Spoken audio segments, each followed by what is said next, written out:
ఆయన పాపులారిటీ ఎంతది అని అంటే కనుక 9 నెలల్లో ఆయన అలా నడుచుకుంటూ వచ్చేసి ఇలా సీఎం అయిపోయాడు.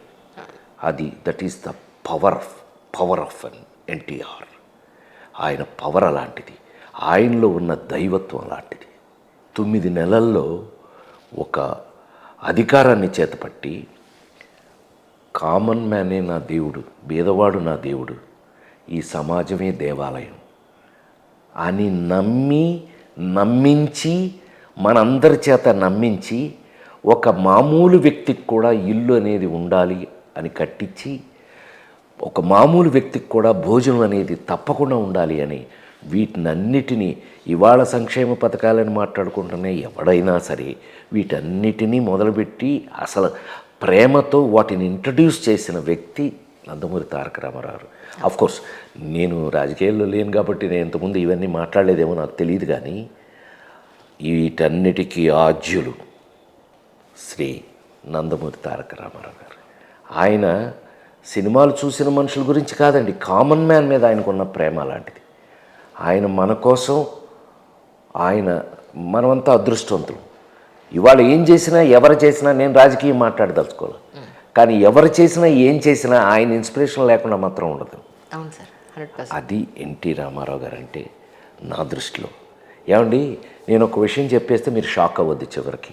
మనందరి జీవితాల్లోనూ, ప్రతి మనిషి జీవితంలోనూ తల్లి, తండ్రి, గురువు, దైవం నలుగురు ఉంటారు కదండి. నా జీవితంలో నన్ను కన్న నా తల్లిదండ్రుల్ని అక్కడ ఎదురుగా పెట్టి నమస్కారం పెట్టి, గురువు, దైవం రెండూ ఎన్టీ రామారావు నాకు. ఆ రెండు నాకు ఆయనే. నాకు జీవితంలో ఫిల్మ్ ఇన్స్టిట్యూట్ జాయిన్ అయిన దగ్గర నుంచి నాకు ఎన్ని నేర్పారు, ఎంత ఆయన ఎమ్మట తిరిగి నేర్చుకున్నాను నేను. ఆయన క్యారెక్టర్ ఏంటి, ఆయన డిసిప్లిన్ ఏంటి, ఒక మనిషిగా ఆయన కమిట్మెంట్ ఏంటి, మాటిస్తే గౌరవం ఏంటి, ఎదుటి మనిషితో మాట్లాడేటప్పుడు ఈ బ్యాలెన్స్ ఏంటి, ఎన్ని విషయాలు ఆయన్ని చూసి నేర్చుకున్నానండి. ఊరికే సరదాగా చెప్తా, ఆయనతో నా పొజిషన్ ఎక్కడో తెలుసండి. ఇప్పుడంటే 130 రకాల కార్లు వచ్చినాయండి, అప్పుడు ఒక అంబాసిడరే. హీరోగా ఆయనకి ఓన్లీ ఒక అంబాసిడర్ పంపించేవారు. నేను పొద్దునే నా టైం తెలుసు కదండి, ఆయన దగ్గర నేను కలుసుకోవాలంటే నా టైం తెల్లారుజామున 3 అండి. సో 3 o'clockకి ఆఫీస్ ఇలా కొట్టాను అంటే ఎస్ ప్రసాద్ కమిన్ అనేవారు. లోపలికి వెళ్ళి కాళ్ళకి దండం పెట్టి నుంచునేవాడిని. కారు వచ్చేది, ఆయన రెడీ అయ్యి ఇచ్చేవారు లోపల నుంచి. ఇంట్లోనే మేకప్ అండి, తెలుసు కదండి, రామారావు ఇంట్లోకాడే మేకప్ చేసుకునేవారు. ఆయన డ్రెస్ చేసుకునేవాళ్ళు బయటకు వచ్చి. ఆయన కోసం అంబాసిడర్లో ఆయన నేర్పించింది హీరో. ఫ్రంట్లో టవల్ వేస్తారు ఆయనకి, ఇటు డ్రైవర్ ఉంటాడు, అటు ఉంటుంది కదా కూర్చునేది, దాని మీద టవల్ వేసి ఉంటుందండి. నా ప్లేస్ ఎక్కడ మరి, వెనకాల మరి మేకప్ కాస్ట్యూము 5గురున్నా 6గురున్నా వెనకాలేనండి. అంబాసిడర్లో వెనకాల కిసేవాళ్ళు, అందరికీ దాన్ని డోర్ వేసుకునేవాళ్ళు. నా పొజిషన్ నేను నుంచుని ఉండేవాడిని అక్కడ, చేయగట్టుకుని నుంచుని ఉంటే ఆయన అలా ఎక్కబోయి అనేవారు. ఎక్కడ నా పొజిషన్, డ్రైవర్ పక్కన, డ్రైవర్కి ఆయనకి మధ్యలోనే. అమ్మ బాబోయ్, కాస్త ప్లేస్లో సరిపోయింది మీకు ప్లేసు. సరిపోవటం ఏంటమ్మా, నేను ఆ మాత్రం ఆయన అసలు అని నేను కూర్చున్నాక ఎక్కి కూర్చుని ఆయన దాన్ని డోర్ వేసేవారు, నేను డ్రైవరు. సో నేను ఇలా ఉండడు, నా ఎంత జన్మధన్యం కదా నా జన్మ. అట్లా అండి చాలాసార్లు ఆయన ఎమ్మటి షూటింగ్కి వెళ్ళాను. ఆయన షూటింగ్ తీసుకెళ్ళేవారు. తీసుకెళ్తే ఆయన పక్కనే గాద్రేజ్ ఇనప కుర్చీ నేను తీసుకుని వేసుకుని కూర్చునేవాడిని. ఎన్ని విషయాలు, ఎన్ని డౌట్స్, ఒక నటుడుగా చేస్తున్నప్పుడు ఏమేమి డౌట్స్ మనకు వస్తాయి. ఆయన నన్ను మామూలు మనిషి కాదండి. మేమంతా ఏం నేర్చుకున్నాం, ఏం ఇన్స్టిట్యూట్లు ఉన్నాయి మాకు, ఏం నేర్పుతారు మీకు ఇన్స్టిట్యూట్లో అంటే అడిగేవారు. నేను ఎక్స్ప్లెయిన్ చేసిన విధానానికి ఆయన ఎంత గొప్పగా ఇంప్రెస్ అయ్యారు. ఒక చిన్న విషయం మాత్రం చెప్పేస్తాను. ఫస్ట్ మీరు ఫెయిల్యూర్ కృష్ణుడు అండి, తర్వాత మాయాబజార్లో సక్సెస్ఫుల్ కృష్ణుడు అండి, ఈ మార్పు ఎందుకు వచ్చింది అన్న ఒకరోజు అని అంటే, మరి వారు మన ఆహార్యం మార్చారు ఒకటి అన్న, నా బిహేవియర్ మార్చారు 2 అన్న. ఇలా చెప్పుకుంటూ వెళ్తే మీ ఆహారం మార్చింది, మాధవపెద్ది గోఖలే. మాధవపెద్ది సత్యం అని సింగర్ ఉండేవారు కదండి, ఆయన తమ్ముడు, ఆయన ఆర్ట్ డైరెక్టర్ మాధవపెద్ది గోఖలే. అంతకుముందు ఇట్లా ఇట్లా ఉన్న కిరీటాన్ని గోపురం వేసి పైన నెమిలి పించాలు పెట్టి ఆ స్టెన్సిల్స్ చూపించారు నాకు ఆయన రామారావు. స్టెన్సిల్ పేపర్ చూపించారు, లోపల నుంచి అలా ఓపెన్ చేసి చూపించారు, దాని మీద వేసిన ఆ కిరీటం. మరి అదే ఇన్స్టిట్యూట్ కదండి అన్నా నేను.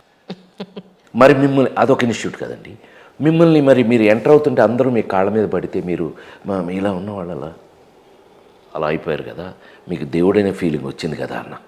ఎస్ ఎస్, మా బిహేవియరే మారిపోయింది, మా మేము అంటూ మొదలుపెట్టారు ఆయన. నేను అంటారు ఆయన. తర్వాత ఎవరిని కూడా నువ్వు అని పిలవరండి ఆయన, ప్లోరల్ మీరు అని పిలుస్తారు ఆయన. మరి అదొక ఇన్స్టిట్యూట్ కదండి అన్నాను నేను. ఆయనకి ఎంత నచ్చింది అనంటే, అంటే కుర్చీ ముందేసుకో అని పక్కన వేసుకుని కూర్చోబెట్టి ఇలా కొన్ని కబుర్లు అడిగేవారు, కొన్ని చెప్పేవారు.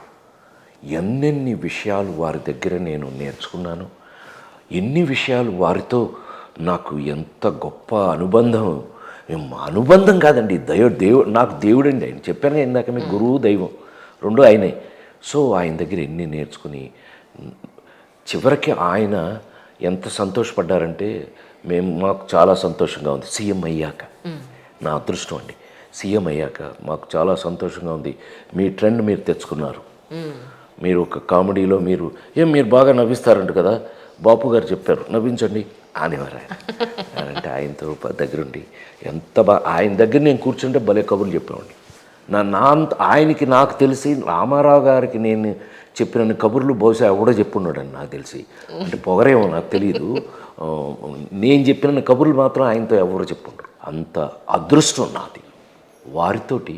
ఎన్టీ రామారావు గారు తెలుసు అంటేనే గొప్ప విషయం, అలాంటిది వారితో కొన్ని సంవత్సరాల పాటు జర్నీ ఆయన పక్కన, ఆ తర్వాత ఇండస్ట్రీలో ఉంటూ వారిని కలవటం, వారు ప్రజాసేవలోకి వచ్చి ఆయన ఒక సీఎం అయిపోయి ఆ సీఎంగా ఆయన అద్భుతంగా వెళ్ళిపోవటం గొప్ప విషయం అండి నిజంగా. మళ్ళీ నాకు తెలుసండి, నేను అదే ఇందాక చెప్పాను కదా మీకు, దేవుడు ఆయన అని చెప్పాను కదండి ఇందాక మీకు. ఈ తెలుగు వాళ్ళకి, ఈ జనరేషన్కి దొరికిన దేవుడే నందమూరి తారక రామారావు. ఆయన మీకు జీవితంలో ద బెస్ట్ లైఫ్ లెసన్, ఇది నాకు ఇచ్చారో అది నేను ఎప్పటికీ శిరసా వహిస్తున్నాను అన్న పాయింట్ అంటే ఏం చెప్తారు సార్? పాపం అంత తేలిగ్గా అడిగేవేంటి, ఒకటి నువ్వు అడిగింది, నాకు కనీసం ఒక 100 నేర్పుంటారు. కొన్ని చెప్తాను. అయ్యో, సింపుల్ లైఫ్ దగ్గర నుంచి, జీవితం గురించి. ప్రసాద్ ఇల్లు కొన్నారా అని అడిగారు ఒకసారి గొప్పకున్నా. నేను అప్పుడు హీరో అయిపోయా, లేడీస్ టైలర్, అది హీరో అయ్యాను. ఏంటి ఇల్లు కొన్నారా, ఇల్లు కట్టారా, మమ్మల్ని పిలవలేదు అన్నట్టుగా ఆయన. అంటే అయ్యా ఇంకా లేదండి, నేను ఇంకా డబ్బింగ్లు అవే చెప్తున్నాను. అది ఎందుకో తెలుసా, ప్రతి మనిషికి ఒక గుడిసె అనేది చాలా ఇంపార్టెంట్. అంటే ఒక ఇల్లుని ఆయన గుడిసె అని ఆయన. ఎందుకంటే మనం తిన్నామో తినలేదో కాళ్ళు కడుపులో పెట్టుకుని మన ఇంట్లో మనం పడుకోవచ్చు. అలాంటి కమిట్మెంట్స్ అంటే ఆయన ఒకటి కాదు, 2 కాదు. జీవిత గురించి మనం ఇది చెప్తే సరదాగా అన్నట్టుగా ఉంటుంది ఇప్పుడు, కానీ ఇలాంటి జీవిత సత్యాలు ఎన్నో నేర్పారు ఆయన నాకు. అయ్యో, ప్రతి చోట ఎలా ఉండాలి, ఎలా బిహేవ్ చేయాలి, ఏది లిమిట్గా ఎందుకు మాట్లాడాలి, పెద్దవాళ్ళతో గౌరవంగా ఎందుకు ఉండాలి, నువ్వేదన్నా నేర్చుకోవాలి అన్నట్టు నువ్వు డామినేట్ చేయకు, విను అనేవారు ఆయన. వింటేనే కదా వాళ్ళు ఏం చెప్తున్నారో నీకు తెలిసేది. నువ్వే మాట్లాడుతూ ఉంటే వాళ్ళు ఏం మాట్లాడుతున్నారు నీకేం తెలుస్తుంది. ఇలా ఎన్నో నేను ఒకటేని కాదండి, నీ కొన్ని రోజుల పాటు ఇంటర్వ్యూ చెప్పగలను.